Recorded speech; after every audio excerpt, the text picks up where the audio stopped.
T'as vu? Je t'ai pas mis de pub. Alors, si tu veux me soutenir, n'hésite pas à faire un tour sur mon Utip.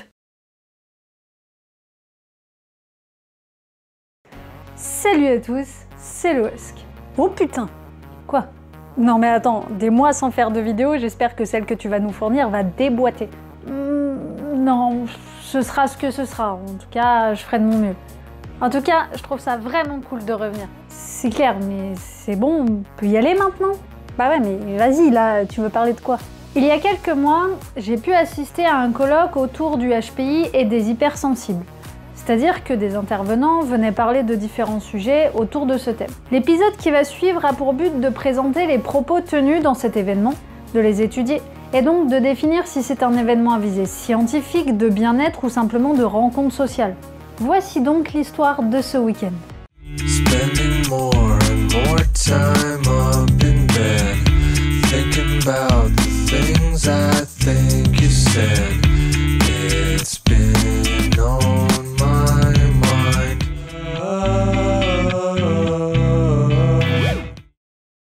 Tan tan tan. Tout commence un samedi d'avril. J'avais vu passer sur Facebook un événement s'appelant Festival Surdouessance autour du HPI, HPE et de l'hypersensibilité. Surdouessance, d'abord, qu'est-ce que c'est? C'est une association mettant en avant un colloque national sur la surdouance et l'hypersensibilité. La thématique est abordée sous les angles de la psychologie, des neurosciences, de l'éducation, de la philosophie, de la thérapeutique, de l'intégration sociale et de l'expression artistique. Des stands présentant des ouvrages, de la doc, ainsi que des outils, approches de développement personnel particulièrement adaptés aux surdoués. HPI, HPE, surefficient, hypersensible, neurodroitier, phylocognitif, zèbre, etc. Globalement, ça a l'air de pas mal concerner nos petites affaires. On nous parle de neurosciences, de psychologie, ça me paraît assez sérieux. Ce week-end-là, le colloque durait 3 jours, dont le vendredi soir qui n'était qu'une simple inauguration. Mais moi, je n'ai pu assister qu'au samedi. Parlons du prix dans un premier temps. Une conférence, c'était 8 €. La journée entière, c'était 25 €. 25 balles? Ouais, ça faisait même 30 € pour moi. Je savais pas si j'allais revenir le lendemain et pour le week-end entier, c'était 30 €. Donc j'ai préféré me faire avoir de 5 € que de 25. Mais à ce prix-là, du coup, c'était grand, avec plein de stands. Bah, du tout. Un tout petit hangar d'artistes, on n'était même pas 100. Ouais, mais t'avais à manger à volonté au moins? Nope. C'était payant. Vous l'aurez deviné, je trouve que ça fait un petit peu cher, mais bon, je connais pas les raisons qui ont poussé à faire ces choix de tarifs, alors passons à la suite. Je connais pas grand monde parmi les intervenants. Ah si, elle peut-être. De toute façon, les noms ici ne nous intéressent pas. Aujourd'hui, on va essayer de se concentrer sur les idées véhiculées, et surtout, celles présentées sous un angle scientifique et ou psychologique. Les intervenants ont des parcours variés et peuvent être psychologues, coachs ou encore professeurs des écoles. Une bonne partie des intervenants ont livré des témoignages autour de la dépression, du syndrome de l'imposteur et de tout un tas de sujets qui les avaient marqués. Leurs parcours sont de belles leçons de vie et je pense qu'ils ont fait du bien à beaucoup de personnes présentes.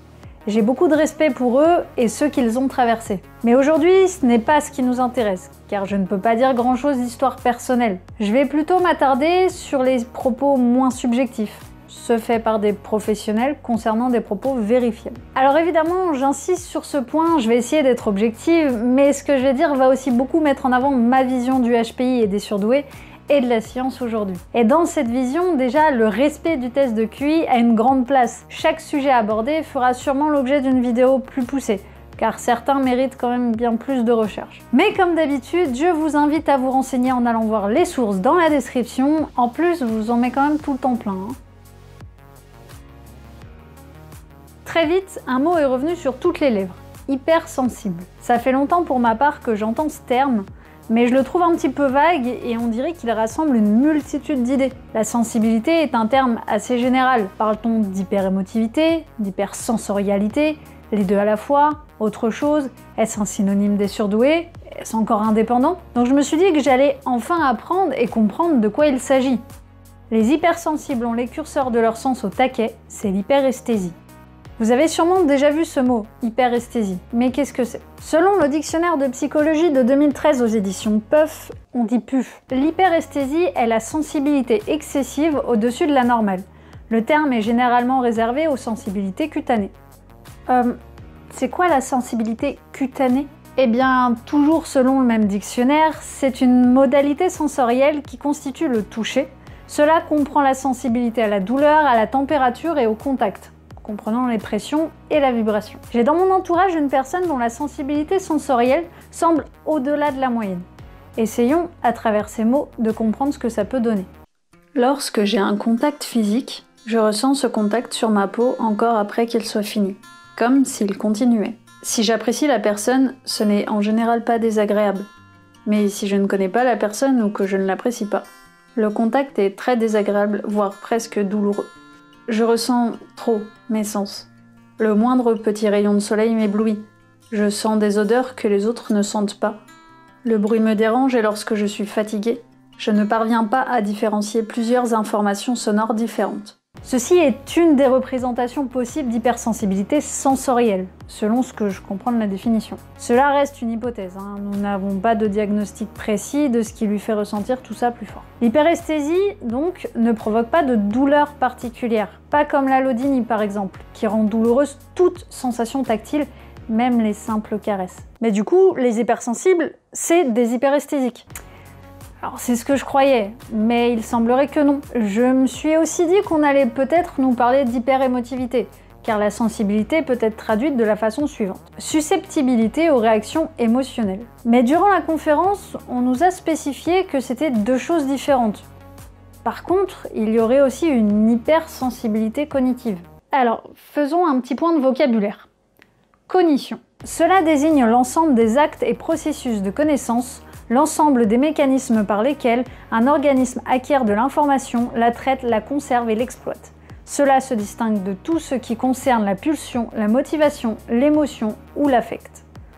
En tout cas, ça a été expliqué ensuite de la manière suivante. Les non-hypersensibles fonctionnent de manière linéaire. Les neurones vont se connecter A, B, C et D, alors que pour les hypersensibles, un neurone va en rencontrer 10, un autre va en rencontrer 10, etc. Ce concept est le concept de pensée en arborescence, que Jeanne Siofaquin a beaucoup mis en avant. Petit aparté, toute la journée, j'ai eu l'impression d'entendre juste des redites de ses livres, sans jamais vraiment aller plus loin. Et typiquement, la pensée en arborescence est un concept psychologique assez critiqué et remis en question, donc parlons-en rapidement. La pensée en arborescence met en avant un système de pensée qui serait qualitativement différent, c'est-à-dire que les surdoués seraient capables et les non-surdoués seraient incapables de produire un foisonnement d'idées au même moment. Les surdoués seraient donc la proie à trop d'idées en même temps et seraient de fait incompris. Sauf que la différence est en réalité plutôt quantitative, et ce qui existe plutôt en psychologie, c'est la pensée divergente, la capacité à trouver des réponses variées à une même question.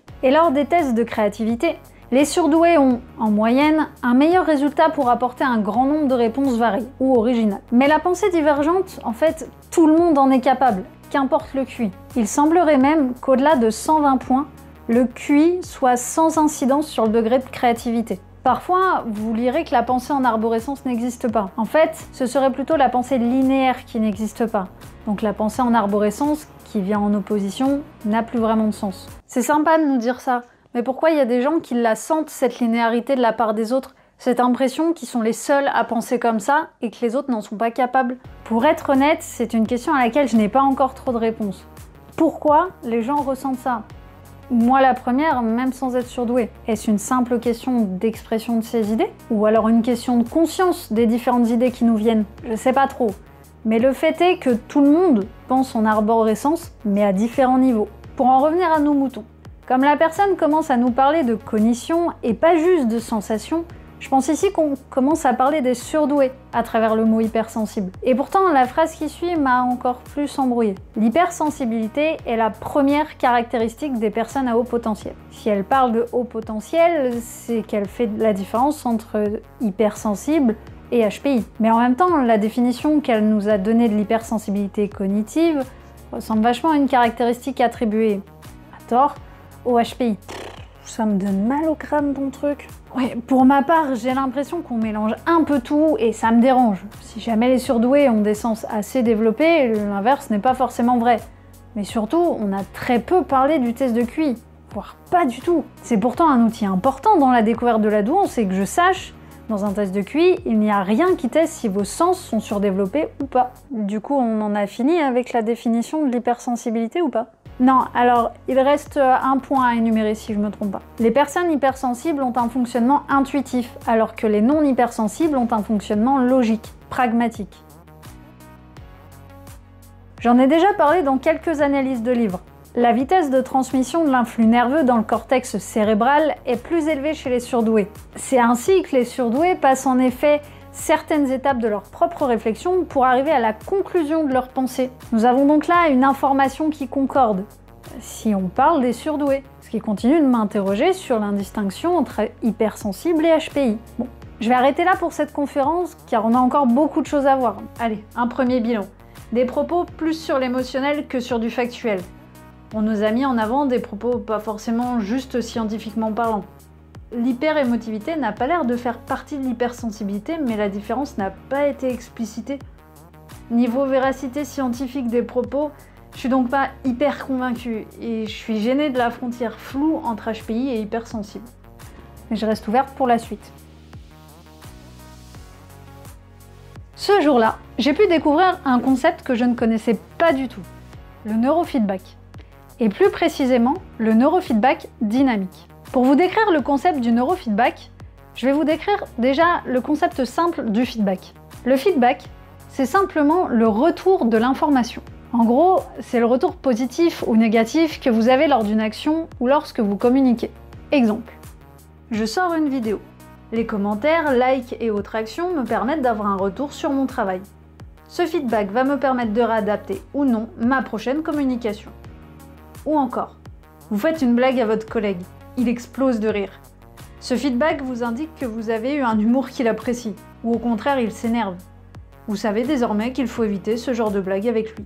À l'aide d'un appareil d'électroencéphalographie, ou EEG, vous devriez pouvoir prendre conscience du fonctionnement de votre cerveau et donc le modifier grâce à un retour auditif ou visuel. On enregistre l'activité de votre cerveau avec des électrodes placées sur votre crâne, électrodes passives d'enregistrement, et cette activité est représentée sous forme de courbes à l'écran, en continu et en temps réel. Il s'agit d'un sujet que je découvre, donc je vais sûrement l'effleurer. Durant la semaine de montage, j'ai pu voir certaines de mes informations être erronées ou incomplètes. Je mettrai donc régulièrement la vidéo en pause comme ça pour que vous ayez conscience des petites erreurs de recherche que l'on peut repérer en une semaine. Mais je vous invite à lire le blog de Rémi Chosneau, lien en description, docteur en neurosciences et qui se spécialise dans le neurofeedback. Je trouve qu'il en parle très bien et notamment il nous explique en quoi le neurofeedback dynamique ne serait pas du neurofeedback. Quoi? Attends, précise parce que c'est pas très clair là. Si j'ai bien compris, il y aurait deux formes de neurofeedback. Celui que l'on appelle classique et celui que l'on appelle dynamique. Le neurofeedback classique est une technique plutôt du côté du corps médical. Du côté de la science est un terme plus exact, puisque médical est un terme plutôt utilisé pour l'exercice de la médecine, avec des diagnostics et des soins. Sauf que les scientifiques pratiquant le neurofeedback ne sont pas forcément médecins et ne posent pas de diagnostic. Elle permettrait notamment, entre autres, d'aider pour les troubles déficitaires de l'attention, l'anxiété, les troubles anxieux ou dépressifs. Le patient a un certain nombre d'électrodes sur le crâne, regarde une vidéo, et lorsque son cerveau réagit différemment de ce qu'il devrait, lorsqu'on se déconcentre par exemple, la vidéo ralentit. La personne doit donc s'entraîner et s'entraîner pour obtenir le résultat voulu. Ici, la vitesse souhaitée de la vidéo. Ça ne se fait pas avec n'importe qui, ça se fait avec des professionnels et c'est un suivi sur le long terme. Bien que la recherche sur le neurofeedback tente de trouver un moyen d'obtenir de meilleurs résultats en moins de temps. Selon mes recherches et certaines études, les techniques de neurofeedback naissantes doivent encore évoluer et accumuler suffisamment de preuves pour justifier des allégations en faveur de leur efficacité. Ainsi, alors que la recherche sur le neurofeedback continue de prospérer, les données convaincantes restent rares. Bon, cette conclusion d'étude date de 2015. Depuis, d'autres méta-analyses sont plutôt favorables au neurofeedback pour notamment traiter les troubles déficitaires de l'attention avec ou sans hyperactivité. Mais certains reprochent aussi aux études de manquer de tests en aveugle. Plus précisément, la littérature du neurofeedback se caractérise par une hétérogénéité à la fois technique et méthodologique, ce qui explique en partie le manque actuel de consensus sur l'efficacité du neurofeedback. Le neurofeedback dynamique n'aurait quant à lui de neurofeedback que le nom. En réalité, le dynamical neurofeedback n'est même qu'une marque déposée. Il n'y a donc qu'un seul type de neurofeedback, mais je vais continuer d'utiliser à tort ces deux termes. Car le client n'a rien à faire et est totalement passif. Contrairement au neurofeedback classique, où le patient reçoit le feedback et corrige son fonctionnement cérébral de manière consciente et voulue. Je répète, on entraîne ici son cerveau à fonctionner d'une certaine manière. On lui mettrait donc de la musique dans les oreilles et lorsque les 5 électrodes sur son crâne semblent détecter une modification de son activité cérébrale, la musique se coupe. Ce qui permettrait au cerveau de se réguler lui-même. On peut faire ça en dormant ou en étant éveillé. Cette technique, sa formation et ses outils sont vendus par Neuroptimal, la seule entreprise sur le marché concernant ce type de neurofeedback. Puisque c'est eux qui ont déposé la marque en fait. Le neurofeedback dynamique serait en réalité plus une technique de bien-être, de relaxation, de méditation même, couplée à un effet placebo. On m'informe dans l'oreillette que la méditation n'est pas une simple relaxation. Certains praticiens n'hésitent même pas à le mettre en avant, mais pas tous. Le neurofeedback dynamique n'est pas une science validée par les organismes de santé dans l'optique de soigner une pathologie. C'est une pratique destinée au bien-être et à la relaxation. Elle peut être exercée par tous et ne nécessite pas l'encadrement d'un professionnel de la santé. Pour revenir à la conférence, les propos étaient malheureusement quasiment tous les mêmes. Nous avons surtout eu le droit pendant plusieurs dizaines de minutes à un amas de présentations de clients satisfaits. Et ça, c'est quelque chose dont je me méfie en général, car c'est un argument très marketing, mais pas très scientifique et même pas toujours valable.